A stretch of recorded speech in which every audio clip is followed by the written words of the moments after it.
예, 안녕하십니까.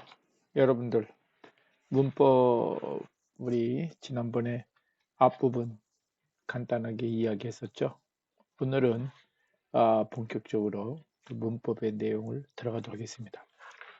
여러 번 얘기했습니다만, 이 수업의 기본은 영문법의 실체와 이해, 이 부분이 되겠습니다. 일단 먼저 여러분들이 그 책의 문법의 개념, 사실 우리가 이 책은 어찌 보면 그 무슨 수능 시험이라든가 또는 영어 검정 시험이라든가 이런 어떠한 그 테스트를 당장 보기 위한 문법이라기보다는 조금 더 문법의 그 기초, 핵심을 다루는 것이기 때문에 약간은 좀 구태의연하다고 그럴까요? 예, 그런 부분도 이야기를 하도록 할 텐데요. 누군가에게 본인이 문법을 조금 안다는 입장에서 설명을 진행할 때에는 이런 내용을 통해서 공부한 그런 바탕이 상대방에게 이해를 시키는데 도움이 되지 않을까 이렇게 생각을 합니다. 특히 요즘에 그 수능 문제를 제가 보면 한 2019년, 한 20년, 21 우리가 보통 한 3회에서 뭐 18년까지 해서 4회 정도 생각을 하면 지문이 굉장히 그 내용을 많이 복잡하게 만들어 놓은 그런 형태를 볼 수가 있습니다. 우리가 그 지문을 어렵게 하는 데는 두 가지 방법이 있습니다. 그 내용적인 측면에서 그 중에 하나가 문법을 굉장히 복잡하게 하기 위해서 문장을 상당히 그 복잡다단하게 정확하게 구조를 풀지 않으면 이해하지 못하게 그렇게 하는 게 하나 있고요. 또 하나는 지문을 어렵게 하기 위해서는 사람들이 평소에 듣지 못한 것, 바람결에 흘려 들을 수는 있지만 실질적으로 그렇게 자주 대하지 않은 것, 이런 것들을 주제로 해서 지문을 만들 수가 있습니다.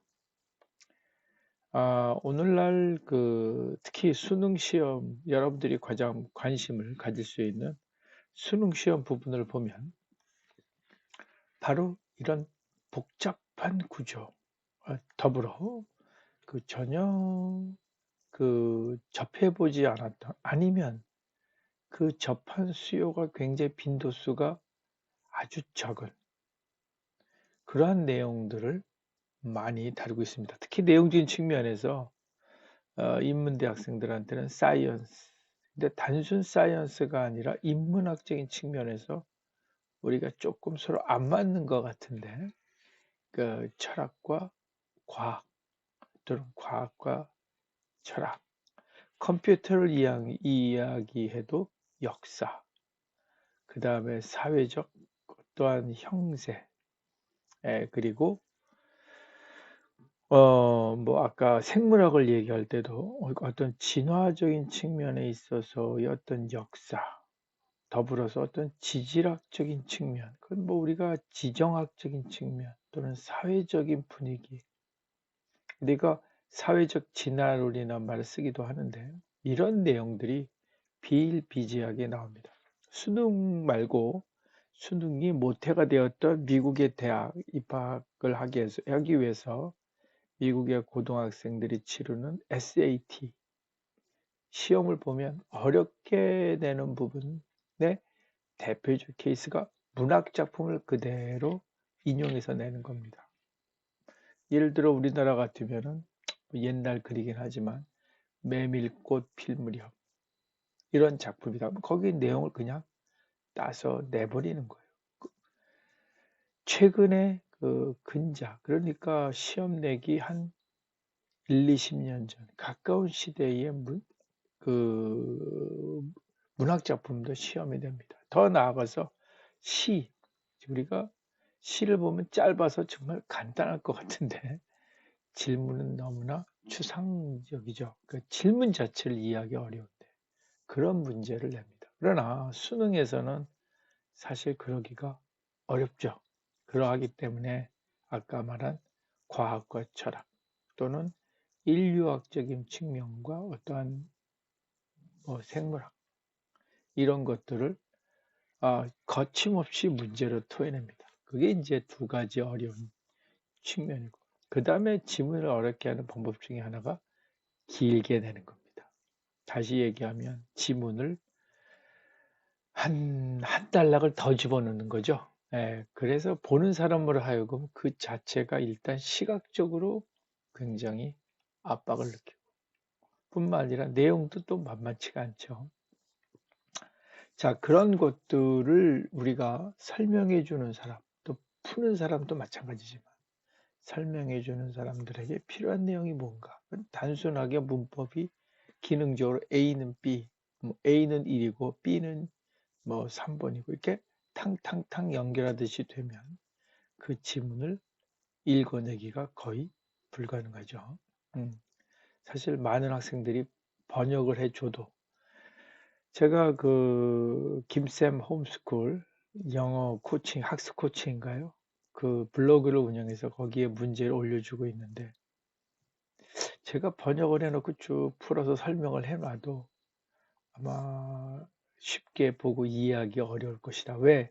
한국말도 똑같이 어려우니까. 그렇기 때문에 우리가 번역기가 나오면 다 끝났다 하는데요. 번역기가 나와도 영어 내용 자체가 상당한 그 이해에 상당한 노력을 요구하면 한국어는 그거보다 2배 이상이면 이상이었지. 그 이하가 아니라는 겁니다.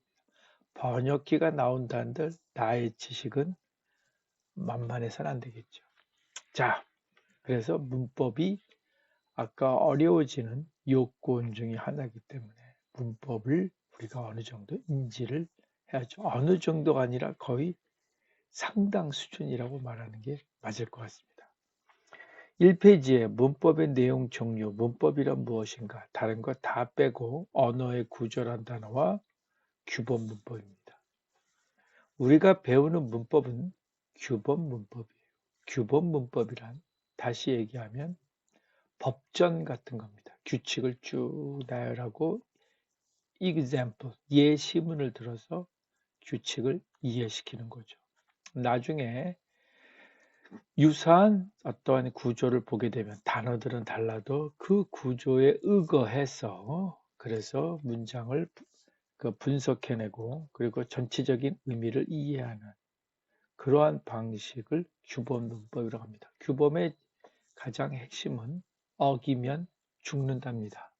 극단적으로 얘기하면 다시 얘기하면 우리 예전에 성경책 보면 10계라는 게 있잖아요.